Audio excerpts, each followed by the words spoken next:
Vamos orar pelo servo do Senhor, que será o canal que Deus estará usando nessa manhã. Ó Deus, obrigado, Senhor. Obrigado, Senhor, pelo dom da vida. Obrigado, Senhor, porque o Senhor tem nos guardado, nos protegido e nos livrado. Obrigado, ó Pai, pela vida do teu filho, teu servo, aquele que tem se colocado na brecha, na tua vontade, no teu querer. Como o Senhor tem usado, usa nessa manhã, ó Pai, trazendo graça, unção, sabedoria, direção do Senhor. Que a tua palavra venha nos impactar nesta manhã, e que nós possamos sair daqui transformados por ela, ó Pai. Homens e mulheres novos para o Senhor, ó Pai. Deus, entregamos a vida do teu filho, seu lar, a sua vida, seu ministério, tudo a ti, em nome de Jesus. Amém. Meus irmãos, a paz do Senhor. Por favor, você que tem a revista pode abrir na lição 12. Os que não têm, vamos reler dois textos bíblicos que são básicos aí da revista. O primeiro está em Apocalipse 20, versículos 2 a 6. Apocalipse capítulo 20, versículos 2 a 6. E depois nós vamos na primeira carta de Paulo aos Tessalonicenses, capítulo 4, versículos 16 a 18. Primeiro texto é Apocalipse 20, versículos 2 a 6. Graças a Deus por mais uma vez nós estarmos aqui para adorar a Deus, para sermos confrontados pela sua palavra. E o melhor de tudo, para fortalecer aqui a nossa certeza de que Cristo vem para nos buscar. Amém, irmãos? Nós vamos ler Apocalipse aqui hoje sem evocar nenhum monstro. Amém, irmãos? Porque tem gente que quando lê Apocalipse, lê pela lente da vampirização. Só vê monstro, demônio, não é? Então a gente vai tentar fazer uma coisa diferente aqui essa manhã. O importante é você sair feliz aqui hoje, pela certeza que você tem da sua salvação. Amém, irmãos? Apocalipse capítulo 20, versículos 2 a 6, diz assim a palavra de Deus. A minha versão aqui, a NVI, diz assim, ó: Ele prendeu o dragão, a antiga serpente que é o diabo, Satanás, e o acorrentou por 1000 anos. Lançou-o no abismo, fechou e pôs um selo sobre ele, para assim impedi-lo de enganar as nações até que terminassem os 1000 anos. Depois disso é necessário que ele seja solto por um pouco de tempo. Vi tronos em que se assentaram aqueles a quem havia sido dada autoridade para julgar. Vi as almas dos que foram decapitados por causa do testemunho de Jesus e da palavra de Deus. Eles não tinham adorado a besta nem a sua imagem e não tinham recebido a sua marca na testa nem nas mãos. Eles ressuscitaram e reinaram com Cristo durante 1000 anos. O restante dos mortos não voltou a viver até se completarem os 1000 anos. Essa é a primeira ressurreição. Felizes e santos os que participam da primeira ressurreição. A segunda morte não tem poder sobre eles. Serão sacerdotes de Deus e de Cristo e reinarão com ele durante 1000 anos. Agora vai lá na primeira carta de Paulo aos Tessalonicenses. 1 Tessalonicenses, capítulo 4, versículos 16 a 18, que é um texto esplêndido de Paulo. Aliás, como tudo que Paulo escreveu. E esse texto é extraordinário. 1 Tessalonicenses, capítulo 4, versículos 16 a 18. Diz a palavra de Deus: Pois dada a ordem, com a voz do arcanjo e o ressoar da trombeta de Deus, o próprio Senhor descerá dos céus, e os mortos em Cristo ressuscitarão primeiro. Depois nós, os que estivermos vivos, seremos arrebatados com eles nas nuvens, para o encontro com o Senhor nos ares. E assim estaremos com o Senhor para sempre. Consolem-se uns aos outros com essas palavras. Amém. Se tem uma coisa que eu louvo a Deus todos os dias, é de Paulo ter terminado essa frase com essa ideia. Consolem-se uns aos outros com essa palavra. Para mim, é a chave de tudo isso. É você entender que ao ler Apocalipse, ao ler sobre o retorno de Cristo, a última coisa que você deve sentir é medo. Isso deve sentir e deve ser como consolo para nós. Saber que somos de Cristo e que Ele virá nos buscar e que não estamos perdidos nesse universo. O que tem de gente que trabalha em cima de Apocalipse apenas para gerar medo, isso tem crescido de uma forma assustadora em muitos lugares. Pessoas trabalhando com uma espécie de chantagem teológica, tentando gerar medo no coração das pessoas. E a Bíblia deixa bem claro que o verdadeiro amor lança fora o medo. Amém? Eu preciso dizer uma coisa antes da gente entrar nisso aqui. Presta atenção no que eu vou te dizer. Hoje, talvez em toda a era da igreja, talvez nunca teve uma época onde se precisasse tanto de uma base teológica quanto hoje. Nós estamos vivendo num crescente número de cristãos sem qualquer tipo de base teológica, emitindo opiniões, falando muita coisa, assumindo púlpitos para uma massa gigantesca. Por exemplo, nas muitas igrejas que estão surgindo hoje e movimentos gigantescos, você ainda tem alguns grupos de pessoas oriundos de igrejas clássicas, como Batista, Presbiteriana, Assembleia de Deus mais clássica, que teve uma base teológica. Essas pessoas ainda conseguem ter um horizonte. O problema são um monte de igrejas que estão surgindo sem qualquer resquício de uma teologia sistemática. Então eles surgem e falam o que dá na cabeça, é o achismo teológico. E isso é mortal, porque isso gera uma igreja sem qualquer base. Para você ter uma noção, o que se prega em alguns púlpitos nas igrejas hoje, se você tiver um mínimo de um básico teológico, é de chorar. Tem coisas que são absurdas. O que se canta em algumas das nossas igrejas e entra na nossa igreja por diversas vias é terrível. Daí a importância tão necessária, tão fundamental de uma escola bíblica dominical, de uma base teológica, um básico em teologia, pelo amor de Deus. Isso hoje é salvação para você. Amém, irmãos? Porque está surgindo um emaranhado de coisas sem graça, sem sentido, sem nexo espalhado nas igrejas de hoje. Chama-se de escatologia. É a parte da teologia sistemática que trata da chamada doutrina das últimas coisas.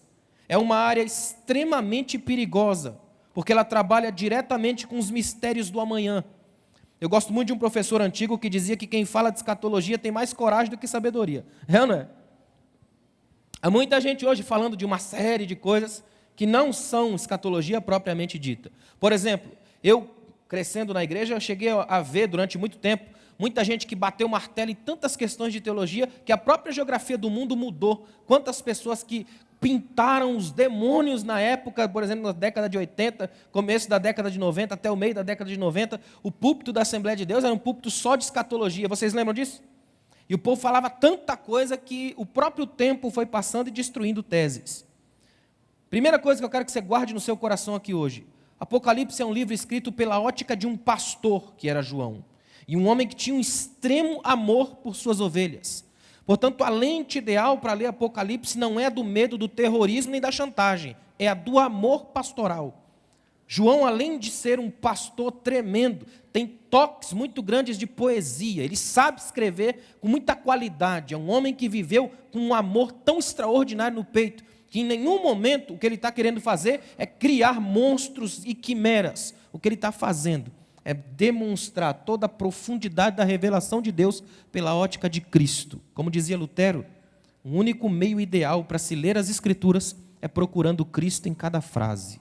Cristo é a lente através do qual se agigantam os mistérios da fé. Deu para entender? Aliás, nesse terreno da escatologia, mais importante do que o fim do mundo é aquilo que se chama parousia. Essa palavra, parousia, não é parousia, é parousia. Porque ditongo no grego, O-U, é semelhante ao francês, oui. Se pronuncia U, parousia. Significa presença. A presença que vem buscar, o Cristo. Ela aponta para a segunda vinda de Cristo, só que dessa vez, não mais como o servo sofredor, lá de Isaías 53, mas como o Rei dos Reis e Senhor dos Senhores. Ele já não vem para sofrer, vem para demonstrar sua soberania, tudo, toda a imperiosidade do seu reino, do seu domínio. É muito importante a gente entender essas coisas, são básicos da fé. Na leitura do Apocalipse, o nosso maior erro é gastar tempo demais com detalhes do que com a mensagem central. E a mensagem central do Apocalipse, sabe qual é? Esperança. Tem muita gente que quando lida com o Apocalipse, é como se tivesse recebido uma carta e fica mais preocupado com o envelope do que com o conteúdo. Você já viu gente que pira nesse negócio de Apocalipse? Eu lembro de uma vez na igreja, nunca mais esqueci, de um irmão que foi dar uma espécie de seminário sobre escatologia para a gente. O cara colocou um cartaz no fundo da igreja, mais ou menos como aqui, com tudo quanto era tipo de demônio, de nome, o cara sabia os nomes dos demônios, a cor da roupa que vestia, onde no inferno que eles mandavam, onde que ele ia, onde que eles não iam. Falei, meu Deus, o cara gosta tanto de demônio que não vai para o céu, não tem lá, é ou não é? Vai ficar triste, desesperado.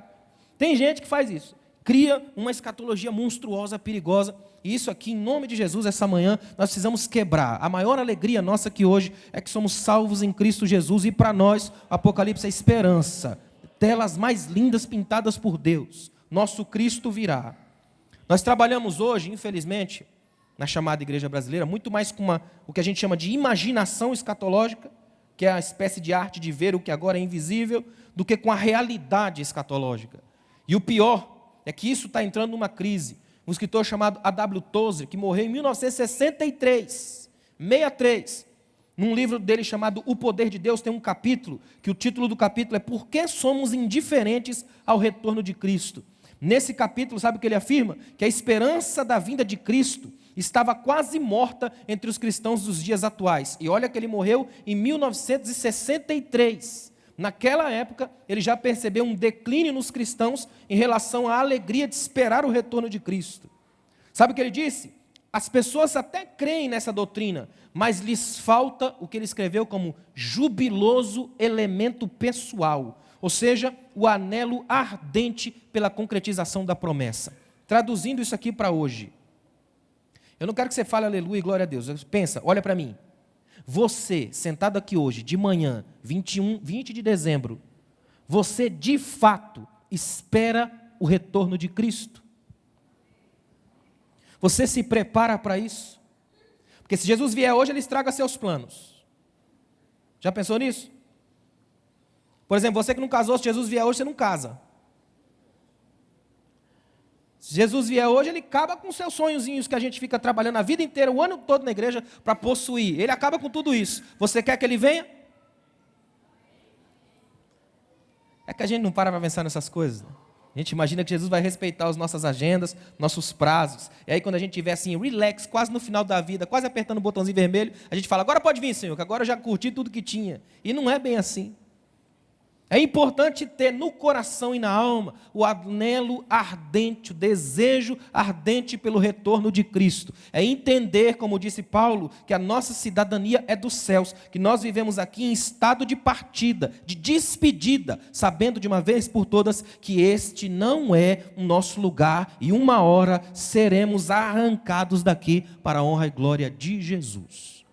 Isso é fundamental entender. Ou seja, impera hoje uma espécie de fuga ideológica. Falar do arrebatamento é visto como uma espécie de escapismo alienante, de gente que quer sair logo daqui. Ou seja, o que importa é o aqui e o agora. São os escravos desse século. Tanto que os que ousam hoje pregar o retorno de Jesus passam a ser vistos como profetas do pessimismo. Você sabia que em muitas igrejas hoje já faz anos que não se prega no púlpito o retorno de Cristo? É proibido em algumas igrejas falar que Jesus vai voltar. É proibido em algumas igrejas dizer que o retorno de Jesus é real. Tem gente realmente que acredita que isso é só uma história. Uma dentre tantas histórias que se prega. Uma espécie de abracadabra gospel. Se para você Jesus é real, se para você Jesus morreu de verdade numa cruz, se para você Jesus ressuscitou de verdade dentre os mortos, então para você Jesus volta. E Ele vai voltar para te buscar, porque é seu Deus e você tem acreditado nele ao longo da sua vida. Não é só uma questão de história, é uma questão de fé e genuína. Tem gente também que envereda por um outro extremo, que é o que a gente chama de escatologismo. O que é isso? Gente obcecada pelo amanhã. Gente que opta pela via do sensacionalismo. E essa via alimenta o perigoso mercado do mistério, que vende demais. Basta ver o estrondo e os dólares que aquela série Deixado para Trás vendeu. Mais de 50 milhões de exemplares no mundo todo. Mistério vende, é ou não é? Tanto que tem gente que fez fama e nome em cima dos mistérios, cravando uma dentre tantas posturas em relação ao Apocalipse, como se fosse a verdade das verdades.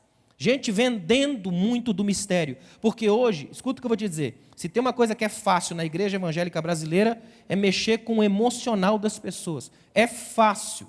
Não se engane, isso não significa poder de Deus. Se eu quiser, eu posso manipular a sua emoção aqui, até fazê-lo chorar, gritar, deitar, cair. É fácil fazer isso. Até o Silvio Santos pode te fazer chorar. Difícil é fazer viver essas verdades aqui, ó. Isso aqui é difícil. Descer daqui com essa verdade no coração, preparado para viver de verdade, a ponto de entender que você está aqui não porque faz parte de um movimento eclesiástico, mas porque você é igreja de Deus, daquele que Ele vai chamar. Aliás, irmãos, tem outra coisa aqui, ó. Tem muita gente aderindo hoje ao que eu costumo chamar de desescatologia. Se já houve um escapismo escatológico, escatologismo, hoje tem a desescatologia. O que é desescatologia? É gente que não quer mais ir. Isso tem crescido absurdamente nas igrejas de hoje. Gente que está vivendo tão adaptado a esse mundo que já não quer mais ir. Para eles, o retorno de Cristo é uma ameaça, uma espécie de estraga-prazeres. O que nós cantamos na igreja mostra muito isso. Alguns anos atrás, e não precisa ir tão longe, poucos anos atrás, o que se cantava na igreja, a temática central dos hinos, se você voltar até mais ou menos 1999 para trás um pouquinho, o que você vai ver são que a temática dos hinos, sabe qual era? Deixo tudo aqui, vou para o meu lar, Cristo me espera, Cristo voltará. Os hinos que bombaram na igreja, até mesmo dos grupos que na época eram tidos como grupo muito revolucionários, como Atos 2, Kadosh, eles cantavam, vou para o Pai, deixo tudo aqui. Hoje é o contrário, vem Senhor, desce aqui, vem de novo, mora lá em casa, o Senhor já sabe onde é mesmo, vem para cá, esse negócio da nós é difícil, vem o Senhor, descer é mais fácil, para baixo todo santo ajuda, desce. É ou não é? A maioria das pessoas hoje não cantam mais o ir, eles querem ouvir. Vem, Senhor, vamos lá em casa, mora o Senhor lá em casa. O Senhor já veio uma vez mesmo, já conhece o caminho, é ou não é? É difícil para nós abrir a mão e deixar isso aqui, ó. E sabe por que está mais difícil? Porque a igreja brasileira é uma igreja que está enriquecendo. E rico não precisa de nada, não pede nada para ninguém. Geralmente é que o pobre que está doido para sair logo daqui e morar nas mansões celestiais. O rico já tem mansão aqui mesmo, é ou não é? Como é bom quando a gente entende que a glória de Deus para nós hoje é extremamente mais importante do que qualquer coisa que a gente possa conseguir aqui, porque a glória que há de vir não tem com que ser comparada com o que nós temos aqui hoje. Ao longo da história, a igreja verdadeira, a igreja de Cristo, a igreja genuína, ela vive sondando, indagando o horizonte da história, vasculhando para obter pistas desse glorioso evento. Geração após geração, os salvos em Cristo olham no horizonte da história à espera desse dia. Eles entram no templo e não sabem se saem. Eles estão em casa com uma certeza: a qualquer momento eu posso ser arrebatado com Cristo e viver com Ele para sempre. Se essa alegria não encher seu coração, eu não preciso dizer mais nada para você aqui hoje. Amém? Se você tiver com a revista, eu vou acompanhando os pontos da revista aí, que é até para valorizar essa revista que você comprou aí. Os pontos que ele colocou aí, a primeira coisa que ele colocou aí é a parousia. Dá uma olhada aí no ponto 1, parousia. Ou seja, o apóstolo Paulo, ele fala muitas vezes nas suas cartas sobre o que a gente chama de arrebatamento da igreja. E a imagem é forte mesmo. Arrebatar é arrancar a força numa espécie de rapto. Tanto que Paulo vai usar dois termos gregos: harpazo, que significa arrancar, apanhar, tomar pela força, e a parousia, que significa presença. Ou seja, na mente paulina, na ótica paulina, o que é o arrebatamento? A presença que tira pela força, como num rapto, aqueles que são seus. É o encontro. O que é mais lindo para mim, nessa imagem de arrebatamento, não é a força do tirar, nada disso, isso é bonito, mas o mais lindo é um encontro. Nos ares, nas nuvens, entre o noivo e a noiva. Esse é o mais bonito. Porque isso implica num relacionamento. Tudo que a gente está fazendo aqui ao longo da igreja nada mais é do que treino para esse dia, de relacionamento, de encontro com Ele, de entender que acima de qualquer coisa, ansiamos por esse momento. Uma das táticas do diabo na sociedade de hoje é esvaziar a imagem do casamento, porque ele sabe que grande parte da escatologia cristã é feita com base na imagem do encontro do noivo e a noiva. Tirar a base, o encanto do casamento, faz parte de minar o encontro entre você e Deus. Por isso que é tão tremenda a igreja. Quanto mais ela valoriza o casamento, quanto mais ela valoriza o amor, mais ela luta por esse dia. Está dizendo para todo mundo. Toda vez que você toma a ceia e come em memória de Cristo, e fazendo isso, decreta para o mundo inteiro: eu ainda acredito que Ele vem, porque tomando a ceia eu faço isso até que Ele venha. Enquanto eu caso, eu acredito até que Ele venha. Eu estou vivendo até que Ele venha. É um momento de vida com Deus, extraordinário. Aliás, ele colocou algumas coisas aí que eu achei interessantes. Por exemplo, como ele está falando da parousia, desse encontro com Cristo, esse arrebatamento, ele vai colocar algumas coisas. Por exemplo, colocou aí no 1.1 o panorama mundial. Ou seja, a segunda vinda de Cristo é um tema que sempre levanta mais perguntas do que respostas. E isso é importante. É que nossa mentalidade, vamos dizer, ocidental, trabalha mais com resposta do que pergunta. A oriental trabalha mais com pergunta do que resposta. Eles acreditam que a pergunta é mais interessante que a resposta, porque vão surgindo novas perguntas, e você nunca para de questionar. Enquanto a resposta, quando chega, se estabelece, acabou a graça, não brinca mais. Pergunta é criança, a resposta é adulto. Deu para entender? É tão interessante isso aqui, ó, a lógica das perguntas. Ou seja, quando você trata dessa imagem, desse encontro, é um imenso mistério que nos deixa cada vez mais imersos na atmosfera do céu. Os discípulos questionaram sobre o tempo da segunda vinda do Mestre. Aí, para avisá-los da chegada dessa segunda vinda, e a nós também, Jesus montou uma espécie de quadro de alerta. Primeira coisa que Jesus falou sobre um caos social, Lucas 21:11. Ou seja, epidemias, fome, tragédias em vários lugares. É um mundo em convulsão. O que para o mundo é só desespero sobre desespero, grito sobre grito, angústia, que faz o mundo suscitar uma pergunta: que mundo é esse? Para o cristão é um sinal. O universo está em convulsão, porque sabe que a chegada do soberano está próxima.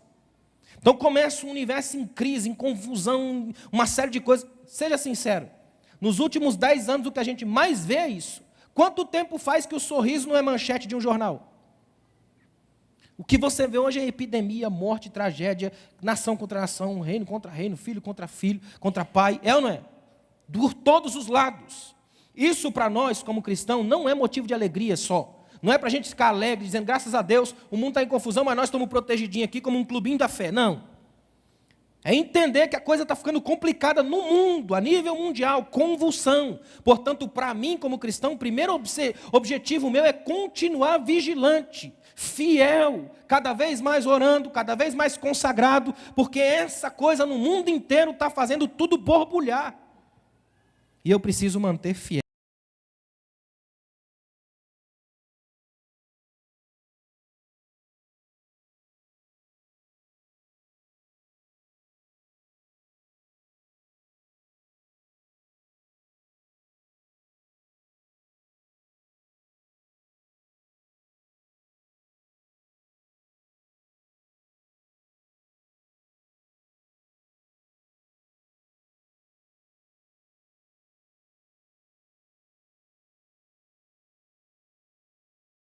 O que tem de gente vivendo isso hoje?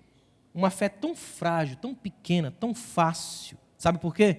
Porque em muitos momentos ela não é uma fé embasada em Cristo. Ela é uma fé de religião, embasada em movimento religioso, que simplesmente fica numa espécie de toma lá da cá com Deus. Se Ele faz, eu faço. Uma espécie de santa reação. Se Deus fizer, eu faço. Se Deus me ouvir, eu também faço. E a lógica aqui é completamente invertida. Chama-se soberania. Ele é, nós não somos. Ele manda, nós obedecemos. Ele é Senhor, nós servos. Ele pode, nós não podemos. Ele é, e por causa dele é que nós podemos ser alguma coisa. Se essa lógica se inverter, fica perigoso. Outra coisa que ele colocou aí como um símbolo, um aviso, é a intensificação do pecado. Mateus 24:12. Ou seja, o aumento da iniquidade gerando consequente esfriamento do amor. Eu gosto muito do que disse William Gurnall, olha o que ele escreveu. Ninguém mergulha tão profundamente no inferno como aqueles que chegaram mais perto do céu, visto que caem de uma altura muito maior. É ou não é? Você está tão perto do céu que quando cair de lá vai direto no inferno. Por isso que é importante entender isso. Olha, o texto diz que por se aumentar a iniquidade. Iniquidade não é só uma coisa que se encontra fora do mundo. Interessante, lá no mundo, se encontra na igreja também. É muito importante entender isso aqui. Ó. Há muita gente que tem um esfriamento monstruoso, já congelamento do amor. Porque amor para Deus não tem a ver só com melosidade sentimentalista. Amor com Deus não significa apenas abraçar alguém. Amor com Deus tem a ver com uma convivência.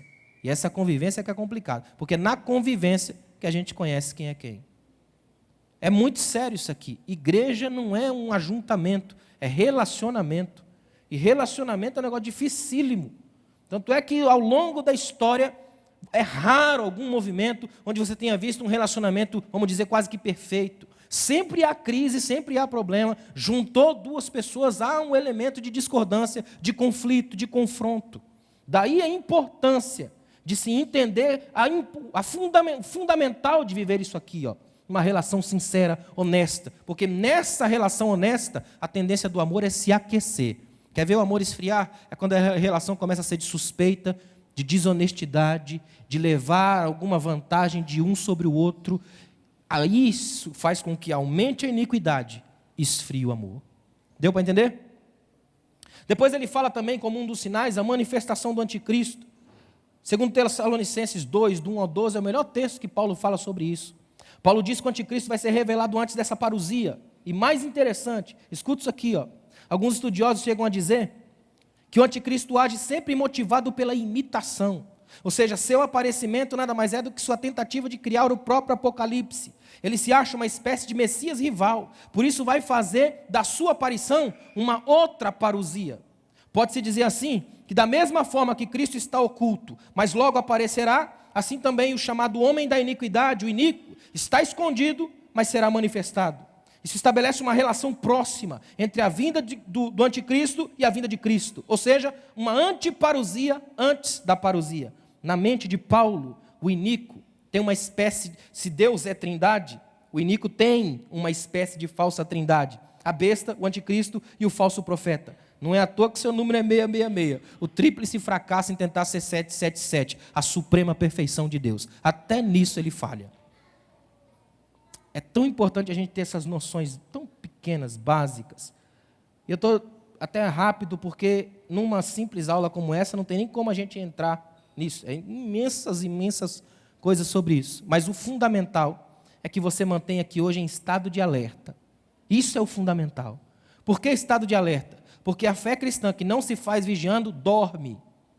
Interessante que na parábola que Jesus contou das 10 virgens, todas as 10 dormiram. É bom lembrar disso. Só que 5 podiam, porque estavam preparadas para a demora. As outras 5 só tinham um limite. Ou seja, vigiar não é o quanto você consegue manter acordado. Isso pode ser tortura psicológica. É o quanto você está preparado para o que pode vir. Preparação, isso é fundamental. A Bíblia também relata como será a vinda de Cristo. Interessante que o texto diz que ele virá nas nuvens, Apocalipse 1:7. Nuvem é um indicativo no Antigo Testamento da presença de Deus no tabernáculo. O texto está deixando bem claro presença, parousia. Ele virá presença. Outra coisa, com os seus anjos, Mateus 16:27. O que para mim é extraordinário, revela uma unidade de um Deus que, mesmo sendo Deus, não é egoísta o suficiente para aparecer num momento tão tremendo sozinho. É incrível isso. Aparece rodeado de anjos. Anjos cantaram quando ele nasceu. Anjos presentes quando ele volta. O que deixa bem claro para mim e para você aqui, que o anjo não é alguém que trabalha para mim, que eu não sou um patrão de anjo. Eles trabalham para Deus. Obedecem só a Deus. E servem só a Deus. E adoram só a Deus. E não podem ser adorados por ninguém. Amém, irmãos? Ele virá repentinamente. Marcos 13:33. O que exige vigilância. Que ele virá do nada, repentino. Daí a ideia do arrebatamento. Não tem como eu ficar mapeando isso. Aliás, é interessante que ao longo da história da igreja teve várias pessoas que tentaram marcar uma data para Jesus voltar. Em alguns lugares, por exemplo, marcaram data e foram para a praça esperar o horário. É incrível. Inclusive, teve um grupo nos Estados Unidos que esperou a hora. Tenta imaginar, irmão. Gente que vendeu tudo, vendeu casa, carro que tinha, foi tudo para a praça. Meia-noite ele vai aparecer. Aí da meia-noite, imagina 11h59, imagina. Aí meia-noite, agora imagina meia-noite e 1. O gráfico na meia-noite está lá em cima, e meia-noite e 1 começa a descer. Imagina você, meia-noite e 8. brasileiro ia pensar assim, não, atrasou, é normal, né? Uns 10 minutos aí de tolerância para ele. Até você perceber que não vem, porque ele não respeita o nosso calendário. Aí sabe o que um shopping center fez no outro dia? Botou uma propaganda. Se você vendeu tudo ontem, compre tudo de novo amanhã. 50% de desconto. Não dá para marcar tempo, hora. Jesus deixou isso bem claro. Não sabemos. É o Pai quem sabe, é o Pai quem determina. E isso para nós é uma alegria, porque indica que eu tenho que viver em estado de vigilância. O que para mim não é um sufoco, é uma alegria poder me preparar, porque quando Ele chegar, eu vou estar preparado, pronto para Ele, e Ele vai saber claramente que o foco da minha vida aqui foi Ele, para Ele eu vivi, nele eu estou a vida inteira. Meu foco era Ele. Ele virá pessoalmente, Atos 1:11, relacionamento. Eu gosto demais daquele texto de Atos. Jesus sobe aos céus, os anjos vêm e avisam. Esse Jesus, que foi recebido em cima no céu, virá novamente. É uma promessa extraordinária. Ele foi, mas ele volta. Presença, relacionamento. Até porque é preciso deixar isso bem claro aos irmãos. Arrebatamento não é uma coisa que deve causar em você uma apreensão, um sufocamento, um distanciamento. Muito pelo contrário, é um desejo intenso de que isso ocorra, de que seja uma bênção para nós, o mais rápido possível. Como é bom a gente entender isso. Isso aqui nos dá confiança, segurança, estabilidade, liberdade, ou não é? Alegria, que é fruto do Espírito. Segundo, ele colocou aí, 1.2, a apatia em relação à volta de Cristo ao mundo. Ou seja, nos últimos anos tem crescido assustadoramente o número de pessoas desinteressadas no retorno de Cristo. Como eu falei antes, é a desescatologia. Gente que não está interessada nisso. Até porque, como eu disse a vocês, se Jesus vier para essas pessoas, é um problema. Há muita gente que vive isso aqui, desinteresse, apatia. Interessante que a palavra patós no grego é sentimento. Prefixo de negação. Apatia é não sentir. É um sentimento sem graça, uma coisa vazia. Daí vem o antipático. Gente que não sente absolutamente nada em relação à volta de Cristo. Tem gente na igreja, vivendo há muito tempo na igreja, que não faz sequer ideia do que seja isso. Por isso que fica tão desesperado quando está na iminência da morte, ou quando fica sabendo de algum desastre, alguma coisa, porque não tem base de espera. Então não sabe o que está esperando. Olha os principais fatores que aceleram esse afastamento. Ele colocou aí na revista, racionalismo, que é uma enfermidade que tem feito muita gente perder a fé. É gente que vive só pela razão, por aquilo que pode ver, contabilizar e tocar. O tempo todo, doente da mente. Agostinho dizia que o próprio limite da razão já faz da fé uma necessidade. É verdade. Tem muita gente vivendo só pelo racionalismo. Ele quer apenas que a coisa possa ser cientificamente testada, provada, o tempo todo. E não entendeu ainda que do ponto de vista do relacionamento com Deus, não tem como a minha pequena razão alcançar 1 milímetro do que seja Ele. Olha o que Deus fez com Jó, capítulo 38. Começou a fazer perguntas para Jó. Se tem um capítulo na Bíblia que eu sou apaixonado, é o 38 de Jó. Deus chega para Jó e fala, Jó, como homem, eu vou te perguntar e você vai me responder. Aí Deus faz uma lista. Olha as perguntas. A chuva tem pai? Olha o que Deus perguntou para Jó. De que ventre procede o gelo? Já é uma imagem esquisita, o ventre costuma ser quente, né? De que ventre procede o gelo? Deus pergunta para Jó, quando os animaizinhos têm fome, quem alimenta? Jó, quem traçou o itinerário da águia no céu? Olha o que Deus pergunta para ele, quem colocou ordens no mar, dizendo você vem até aqui, daqui você não passa, limite no mar. Aí eu tenho a sensação de Deus dar aquela inclinada para frente e perguntar, Jó, onde você estava quando eu fiz a terra? Imagina. Quem colocou os seus limites de modo que você se põe de pé? Quem te deu equilíbrio? Aí Deus pergunta para Jó, você já deu ordens amanhã? Olha o monte de pergunta que Deus está fazendo para Jó, e pasmem, todas do mundo natural, do nosso mundo. Alguém consegue responder pelo menos uma? É como se Deus estivesse dizendo para Jó, Jó, você não conhece nem o seu mundo, posso cuidar do meu? Nossa racionalidade não atinge nem esse mundo. Principalmente quando a gente entra nas partículas subatômicas, de quark, top quark, física quântica, velocidade, luz, matéria. Não dá. Não alcança.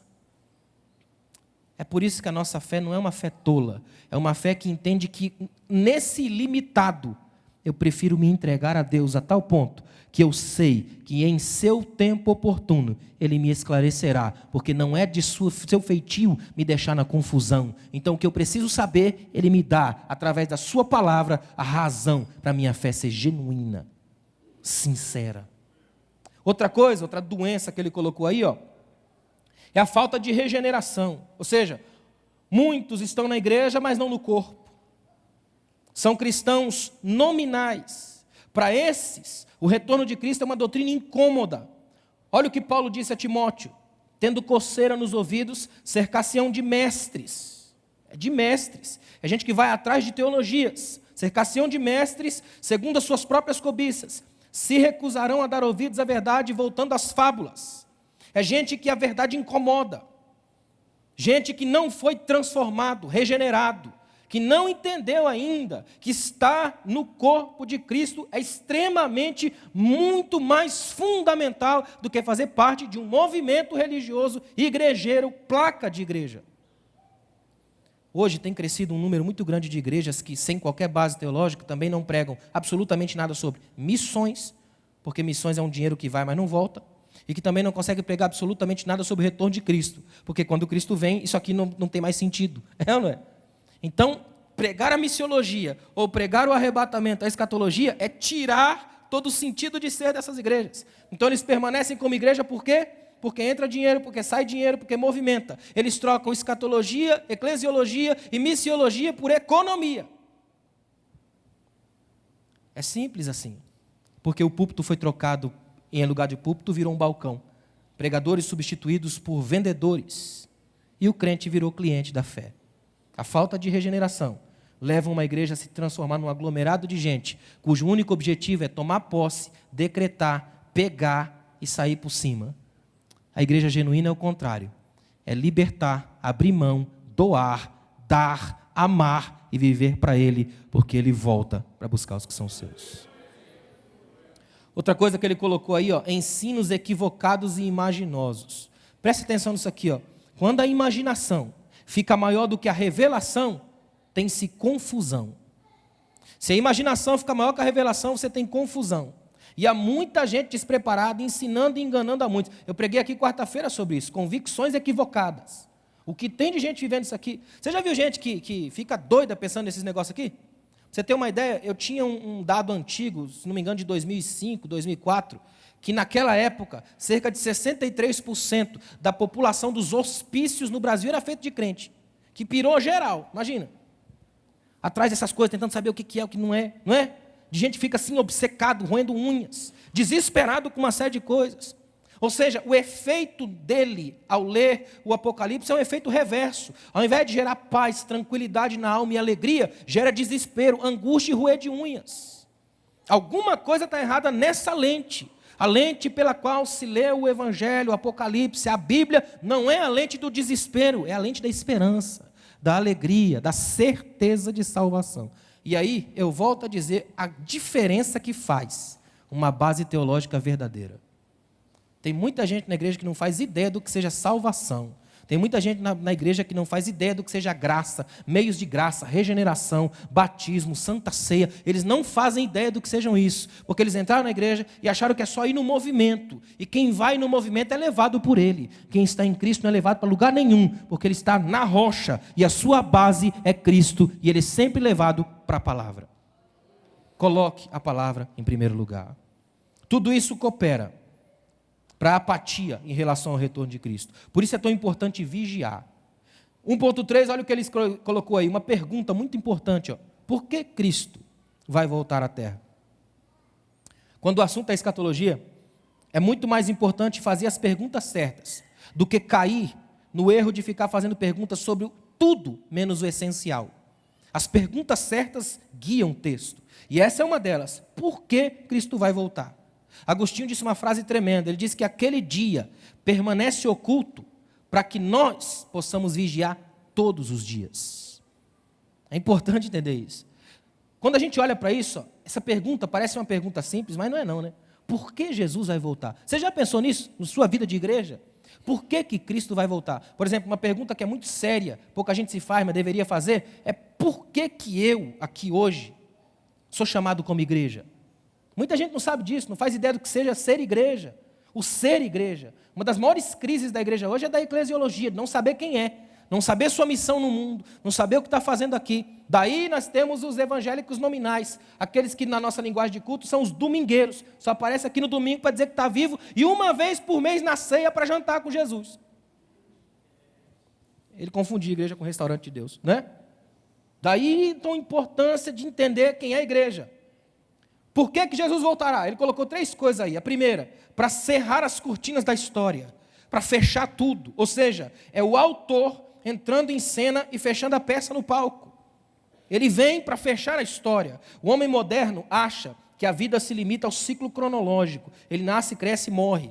O agricultor lá da parábola de Jesus, contada por Jesus, Lucas 12, 20, cometeu o mesmo erro. Ele disse, eu estou em paz, eu estou tranquilo, a alma cheia, meus celeiros estão lotados, está tudo tranquilo. Então o que eu falo para a minha alma? Descansa, folga, bebe, come, ou seja, você é o cara. Aí Jesus falou, você está enganado. Essa noite te pedirão a tua alma. A única coisa que ele não pensou em nenhum momento, que ele só pensou nas coisas que o rodeavam, mas não naquilo que era essencial. Tem muita gente cometendo o mesmo erro de hoje. É bom lembrar que tudo começa em Cristo. Paulo disse lá em Colossenses 1,17, tudo começa nele e tudo termina em Cristo. Apocalipse 1,8, ele é alfa e ômega, ele é princípio e fim, ele é o começo e o fim, nele começa, nele termina, ele é o centro de tudo, ele volta para fechar tudo. É extremamente importante entender isso. Outra coisa, ele volta para cumprir suas promessas. Cristo por diversas vezes prometeu que voltaria, e suas promessas são fiéis e verdadeiras. Ele voltará para cumprir a sua palavra, e isso para nós é a maior fonte de descanso. Jesus nunca falhou com ninguém aqui, eu creio nisso. Ele já falhou com você? Jesus nunca falhou com ninguém aqui, e a maior promessa que ele fez na Bíblia é que ele voltará para buscar os que são seus. Eu estava lendo um texto esses dias, é só um texto, de Walker Percy, é um escritor que trabalha muito com uns textos bíblicos de modo romanceado, e é muito bonito a forma como ele expõe. E ele um dia contando, num dos seus textos, ele fala de um dia onde os anjos numa região do universo, olhando para o universo, observando o universo, quando de repente alguns anjos começam a dizer, aquele planeta, aquele lado do universo, aquela galáxia, aquelas estrelas, de repente eles param e olham só para aquela bolinha azul e fazem uma reverência imensa no céu, um silêncio entre os anjos. E um anjo diz assim, por que a gente faz tanta reverência ante aquela bolinha insignificante no meio do nada que é o universo gigantesco, e essa bolinha gera em nós essa coisa tão forte? E ele escreve, sabe por quê? Porque o soberano já esteve lá. E eles estremecem e dizem, mas é impossível o soberano em toda a sua grandeza entrar ali. E ele repete, aí que está o mistério. Ele não foi lá como o soberano que ele é aqui, mas como um deles que habitam lá. E o mais tremendo de tudo, ele voltou para cá e deixou um grupo de pessoas lá, parecidos com ele, sob a promessa de que um dia, conosco, iremos lá para buscá-los, para ficar aqui. Que coisa doida, extraordinária, é ou não é? Você imaginar que o soberano, o maior de todos, que a Bíblia diz que nem os céus podem contê-lo, já esteve aqui, na qualidade de um de nós. Uma cena que me encanta na Bíblia é aquele momento de ascensão, Jesus subir aos céus. Quer ver por quê? Olha que incrível, Jesus vem, ressuscita, vence a morte. Irmão, sinceramente, se sou eu, acabei de vencer a morte, cumpri minha carreira, voltava para o céu o mais rápido possível. É para o céu que eu estou voltando, imagina. Mas ele não. Ele começa a retardar a ida. Ele aparece aqui, depois aparece lá, fica 40 dias andando. Aparece num lugar, aparece no outro. Vai a pé, 11 quilômetros de Jerusalém até Emaús, com 2 discípulos em depressão. Ele aparece aqui, depois aparece lá, aí aparece lá na praia. Depois aparece não sei aonde. Aí depois chama os discípulos tudo para um monte. E começa a subir bem devagarzinho. É cinematográfico. Ele vai subindo devagarzinho, os discípulos olhando. É um jogo de olhares. O Cristo vai subindo, mas os olhos dele ficam nos discípulos. Os discípulos ficam, mas os olhos vão com o mestre. Imagina, um afastamento de olhar, até que vem a nuvem. Sempre tem uma. Ela encobre os olhos dos discípulos. E aí vem a frase do anjo: ele foi, mas ele volta. Irmão, nem chegou, já vai voltar. Ele tem pressa e saudade. Um grupo simples de gente gerou saudade no coração de Deus. Ele volta. A nossa maior certeza que essa manhã é que ele volta. E volta para aqueles que são seus. Não foram vocês que escolheram a mim, mas eu escolhi vocês. Terceiro ponto ele coloca aí, ó, ele vai voltar para buscar os salvos. Ou seja, ele virá buscar os que lhe pertencem. Sabe o que é isso? A honra das honras, o privilégio dos privilégios. Será alcançado por Jesus. Sabe o que significa isso aí? Poder dizer assim: eu pertenço a Cristo. Que coisa extraordinária que é isso. A honra das honras. Ou seja, ele virá nos buscar. Olha o que a Bíblia diz em Apocalipse 22, 12. Eis que venho, é pessoal, eis que venho sem demora. Sabe o que é incrível de Deus? Olha para mim aqui, ó. Jesus está tirando a demora da espera. Ele sabe que nosso problema não é com a espera.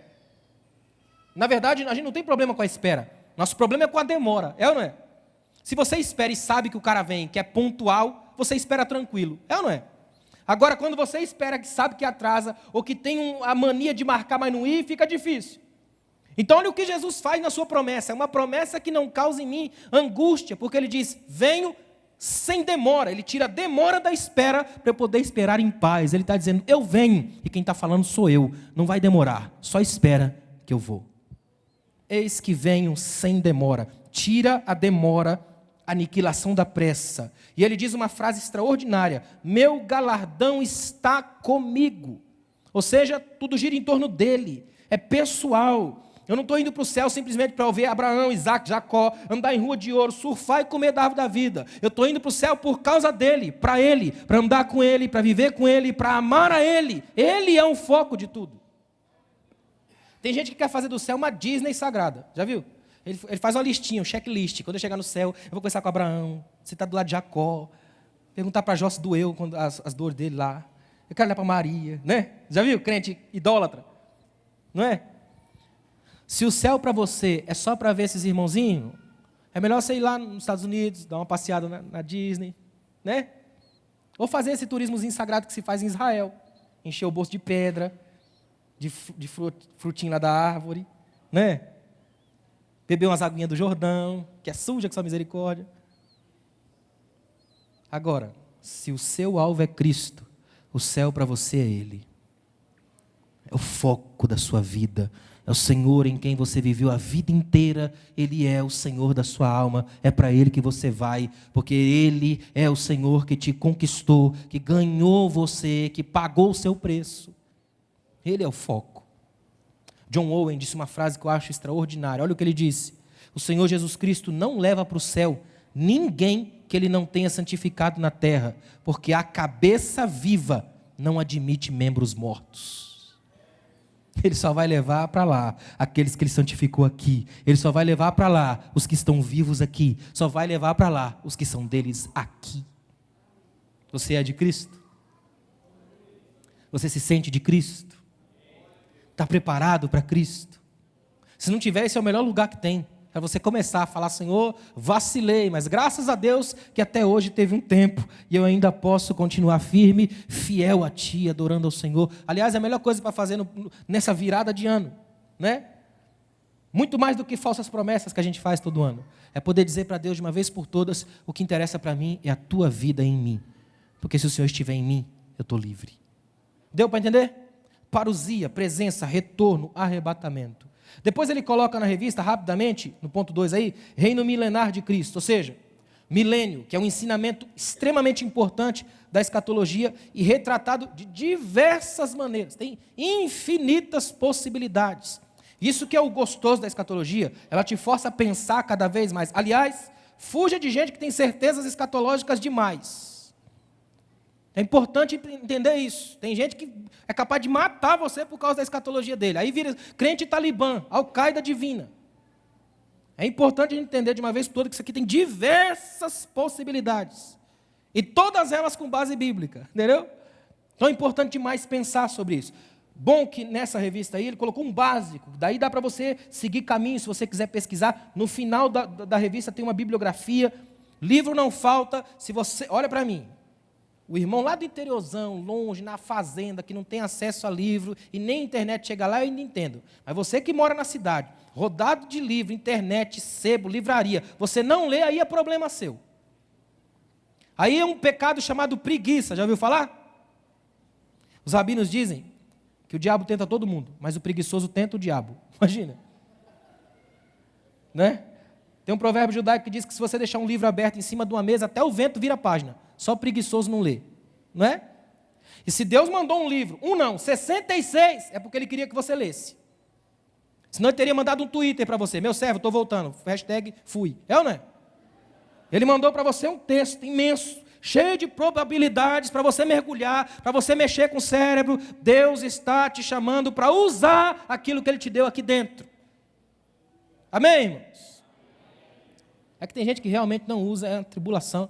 É igual um cartoon que eu vi uma vez, que um cara foi no hospital, abriram a cabeça dele e saiu só um papelzinho voando.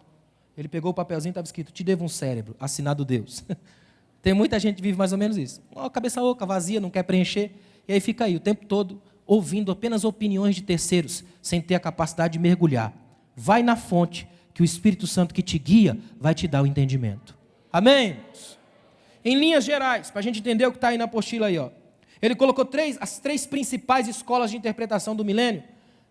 A primeira delas é amilenismo. Esse A, prefixo de negação no grego, é o não milênio. Não no sentido de não acreditar, mas no sentido de outra possibilidade interpretativa. Ou seja, essa escola de interpretação acredita que o milênio descrito em Apocalipse 20 não é um literal, mas uma simbologia. Ou seja, eles não negam o evento, apenas interpretam como simbólico. Eles acreditam que os 1000 anos são um símbolo da chamada Era da Igreja, durante a qual os santos reinam espiritualmente com Cristo. Não é uma negação do período, mas uma outra forma de interpretar do ponto de vista da simbologia. Outra escola de interpretação que eles colocaram aí chama-se pós-milenismo. O prefixo pós já indica depois. Ou seja, eles também acreditam no milênio, não acreditam, no caso, no milênio não literal, no milênio literal. Para eles é uma simbologia também. Só que eles creem que na medida em que o evangelho é anunciado, a sociedade vai melhorando aos poucos, influenciada pelos padrões divinos da pregação, até que ela entra numa espécie de era de ouro com o retorno de Cristo, que é uma espécie de horizonte utópico. É como se você imaginasse que quanto mais a igreja vai trabalhando e a sociedade vai sendo redimida, o tempo vai se aproximando até que Cristo volta para coroar tudo isso. Deu para entender? Uma aproximação no final, o horizonte da utopia. Ou seja, é pós-milenismo, porque acreditam que o retorno de Cristo vem depois do milênio. E tem a terceira aí, que é o pré-milenismo, que é o mais pregado nas igrejas, principalmente de origem assembleana, é o que você acha, por exemplo, no site da Convenção Geral das Assembleias de Deus. Um pré-milenismo e pré-tribulacionista.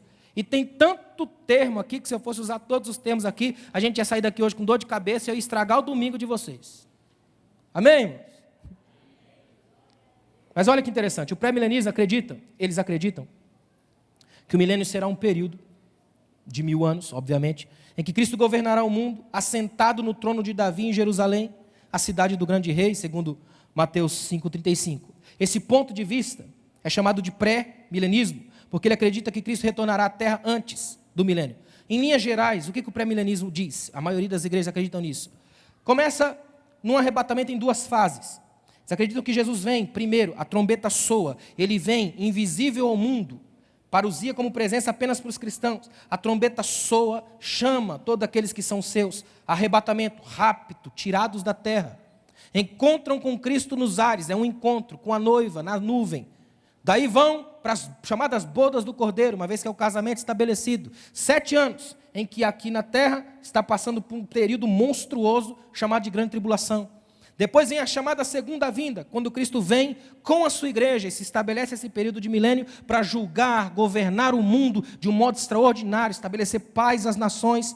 A igreja que encontrou com ele nos ares como noiva, volta com ele como esposa, para reinar e governar o mundo. Aí tem várias coisas para você entender. Por exemplo, eles acreditam, o pré-milenismo acredita que esse reino, de duração de 1000 anos, Cristo será nesse reino, rei supremo da terra. Aí se você quiser anotar, tem algumas referências que são as mais usadas. Por exemplo, Isaías 11, Isaías 65, do 17 ao 25, Zacarias 14, 9, Apocalipse 26, que é o texto que nós lemos agora. Ou seja, Cristo, o Rei Supremo da terra, reinando de modo extraordinário, estabelecendo seu reino e sua soberania, seu domínio sobre tudo, e o mais incrível de tudo, sem qualquer grau de tirania. Um reino absoluto de paz, de amor e de justiça. Outra coisa que eles colocam, Satanás será preso. Apocalipse 20, do 1 ao 3. Será um tempo de reunião dos salvos, de todos os tempos, porque a Bíblia diz que ressuscitarão. 1 Tessalonicenses 4, 16, 17, que nós lemos aqui. E sobre isso eu estava lendo uma história de Thomas Watson, uma frase, que ele disse que é extraordinária. Nós, como cristãos, temos mais certeza de que nos levantaremos do nosso túmulo do que do modo como seremos deitados nele. Não é? A promessa diz, ressuscitarão com Cristo. A nossa certeza é tão grande da ressurreição com Cristo, que a gente tem mais certeza disso, do que do modo como vamos ser deitados. Até porque a gente não vai ver. Não é? Ressurreição com Cristo. Outra coisa, haverá paz universal entre os povos e as nações. Isaías 9:6, Miqueias 4, 3 e 4. A topografia da terra alterada. Você vê isso em Zacarias 14:4, Ezequiel também. As línguas serão unificadas, Sofonias 3:9. A natureza da criação transformada, Isaías 65. Haverá plenitude de paz e de justiça, Isaías 32. Isso aqui, do ponto de vista, vamos dizer, da fé cristã, é um sonho mais extraordinário que alguém pode ter. De um reino de paz e de justiça de Cristo. De uma terra unificada, feliz e plena. Mostrando que é possível, a partir de Cristo, um reinado onde as diferenças sejam não para matar, mas para ser celebradas. Um reinado onde se tenha, a partir de Cristo, a certeza de que a paz não é um conceito, mas uma realidade que pode ser vivida entre nós. Ou seja, do ponto de tudo isso que eu disse até aqui, nós temos hoje pelo menos 3 certezas que eu queria que você levasse para a sua casa essa manhã. A primeira delas, Cristo tem o controle absoluto da história. Cristo tem o controle absoluto da história. Ou seja, não é o governo, não são as coalizões do mundo, não é a ONU, quem tem o controle absoluto da história é Cristo. Ele é o alfa e o ômega, e essa certeza precisa estar gerada no nosso coração. Amém? Segunda certeza que eu quero que você guarde no seu coração, esse encontro deve ser o grande anseio da igreja. A gente deve viver esperando esse encontro com Cristo, esse anseio, essa alegria de saber ser alvo do encontro de Jesus. Eu cresci na igreja vendo irmãos que ansiavam muito por esse encontro. Eu vi vários irmãos que o sonho deles, da vida deles, se você perguntasse qual é o sonho da sua vida, era não morrer, é participar do arrebatamento. Tinha até uma frase entre eles, quem tem um tempinho a mais de igreja lembra disso. Eram os irmãos que diziam, eu quero ir de caravana. Lembra disso? Eu quero ir de caravana. Ou seja, eu quero fazer parte desse grupo que vai subir com ele até os ares. Para ter o encontro dos encontros extraordinário. Terceira certeza, guarda isso no seu coração. Cada dia que passa, fica mais perto. Cada dia que passa, fica mais perto. Amém? Fica de pé, por favor. Eu quero terminar essa nossa conversa aqui essa manhã, lendo para vocês o que para mim é um dos textos mais lindos da Bíblia. Está lá em 1 Coríntios 15, versículos 52 a 57. Olha que texto maravilhoso. 1 Coríntios 15, 52 a 57. Paulo está escrevendo isso, mas a sensação que eu tenho é que ele está em pé, com o coração ardendo, a mil. Olha o que Paulo diz. Num momento, num abrir e fechar de olhos, ao som da última trombeta, pois a trombeta soará, os mortos ressuscitarão incorruptíveis, e nós seremos transformados. Pois é necessário que aquilo que é corruptível se revista de incorruptibilidade, e aquilo que é mortal se revista de imortalidade. Quando, porém, o que é corruptível se revestir de incorruptibilidade, e o que é mortal de imortalidade, então se cumprirá a palavra que está escrita: a morte foi destruída pela vitória. Onde está, ó morte, a sua vitória? Onde está, ó morte, o seu aguilhão? O aguilhão da morte é o pecado, e a força do pecado é a lei. Mas graças a Deus, que nos dá a vitória por meio de nosso Senhor Jesus Cristo. Esse é o texto que a gente deve jubilar, irmãos. Paulo pinta todo o quadro e diz: graças a Deus por Jesus Cristo, nosso Senhor Jesus Cristo. Eu queria que essa manhã a gente fizesse uma oração de agradecimento a Deus. Gratidão porque temos a esperança das esperanças. Ninguém aqui está perdido. Você sabe de onde você veio e para onde você vai. Você tem um Senhor que te aguarda e que em breve virá para nos buscar para a sua glória, para estarmos com Ele para sempre. Ó Deus, obrigado, Senhor. Obrigado por esse dia, obrigado por essa manhã, Senhor.